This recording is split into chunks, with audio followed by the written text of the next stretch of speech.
Magandang araw mga ka-construction, ka-iron works.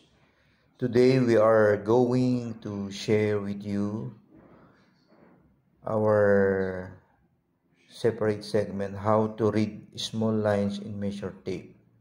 Paano po babasahin ang mga maliliit na linya sa ating pong metro, no? Katulad po dito pakikita natin, ito po yung measure tapes. Measure tape po ito. Ito ay inches, no? So kung titingnan mo po itong inches dito sa measure tape, yung panahi po ito, measuring tape, ay pag po pinaliit po natin yan, makikita po natin katulad po dito sa ating ginawang illustration, yung mga maliliit po na bahagi ng inches, inches, o ito po yung tinatawag nilang English Imperial System. So ito po yung metro. Kung makikita po ninyo itong metro na to, ayan, dito po, pag bibilangin nyo po itong maliliit na linya na yan, ito po ay 32 lines po lahat yan sa buong 1 inch. Buo po yan na 16 na linya na maliliit. So ito po yung tinatawag nilang English or Imperial System. Kasi kalimitan pong ginagamit natin ngayon dito sa Pilipinas ay inches and centimeter.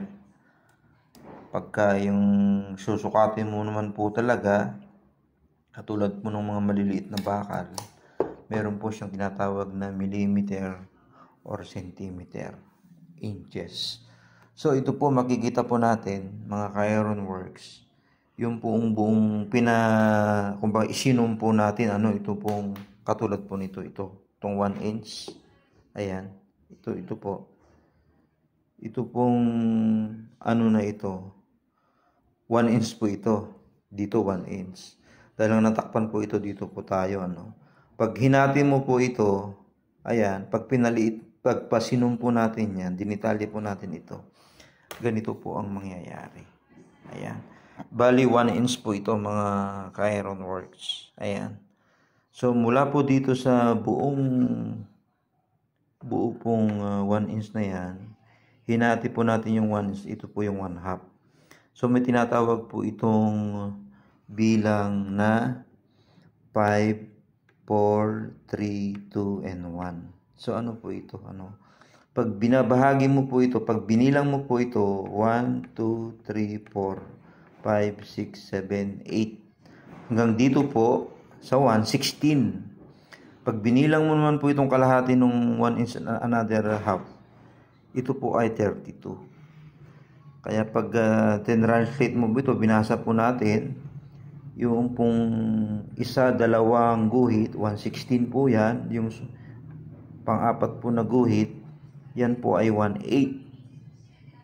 Ngayon kung babasahin mo po yan na isa-isa, mula po dito sa 2, ayan po sa 2, bibilang ko po ng isa, dalawa, ito na po yung 5/16. Susunod po yung 3/8, ayan, 7/16, 1/2. O ito po yung kalahati po nung 1 inch. So yung kalahati po ng 1 inch, ito rin po ay 2/4 or 4/8 or 1/2.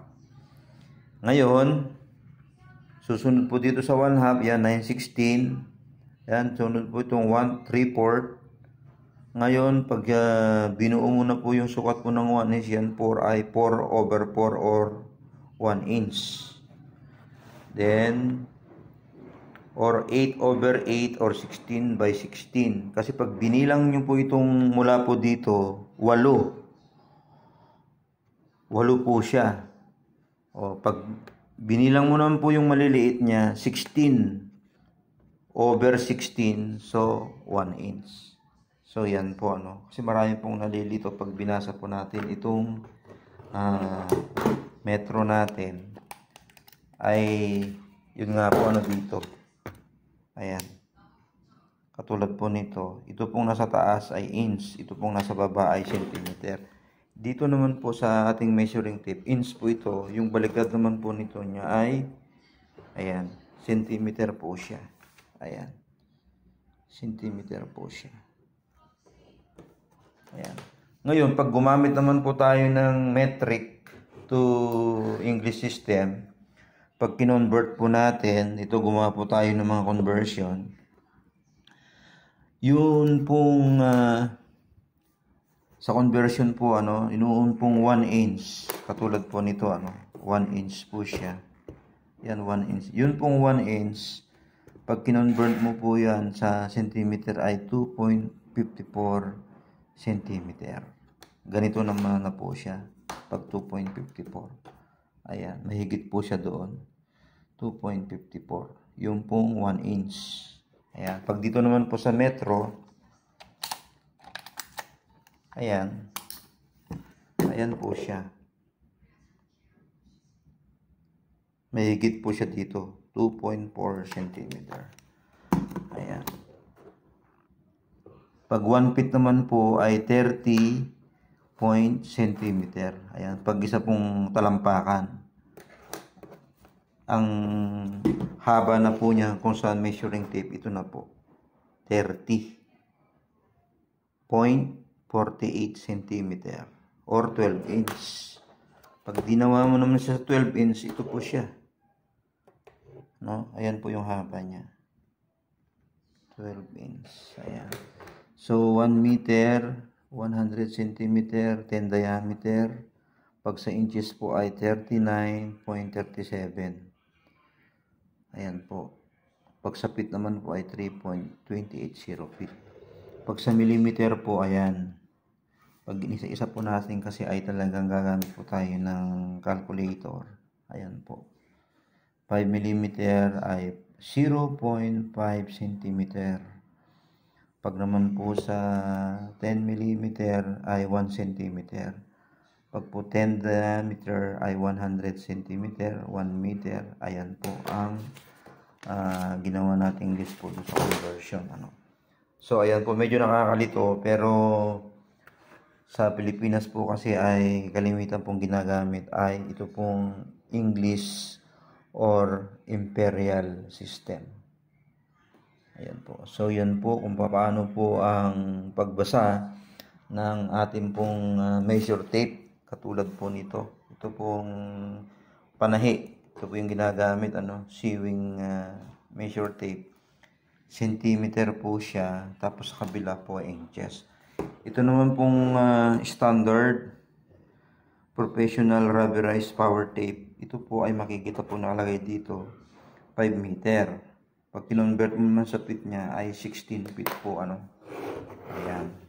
So, yan po ang pag isusum po natin o i-detalye po natin yung mga maliliit po na linya dito sa isang 1 inch na yan ay ganyan po yan po, yan po. Ulitin po natin, may bilang pong 5, 4, 3, 2, and 1. Doon po sa 1, tinutumbok po niya yung kalahati po ng 1 inch.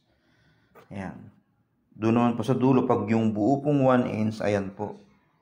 4/4, 8/8, 16/16 or 1 inch. Yan po.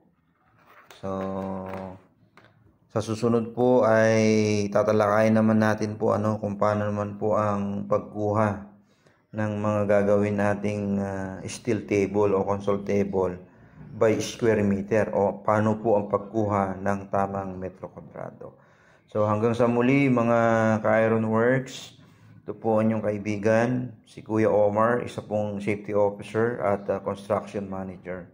At binabahagi po namin sa inyo ang amin pong mga nalalaman, lalo-lalo na po sa kapakanan ng mga nagsisimula o mga beginner po.